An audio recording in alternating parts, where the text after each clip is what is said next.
Perimeter of a rectangle. Find the perimeter of a rectangle of length 28 centimeter and breadth 12 centimeter.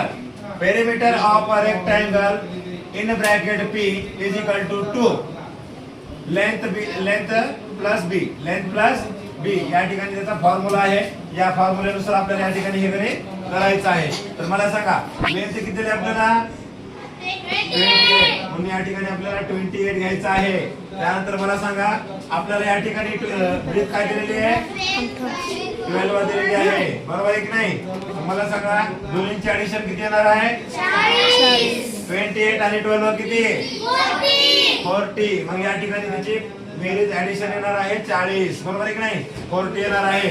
आता आपल्याला या ठिकाणी 40 ला काय करायचंय 2 ने मल्टिप्लिकेशन करायचंय. लक्षात एकदा 2 0 बघा 2 4 चा 8. उत्तर आलं का बरोबर.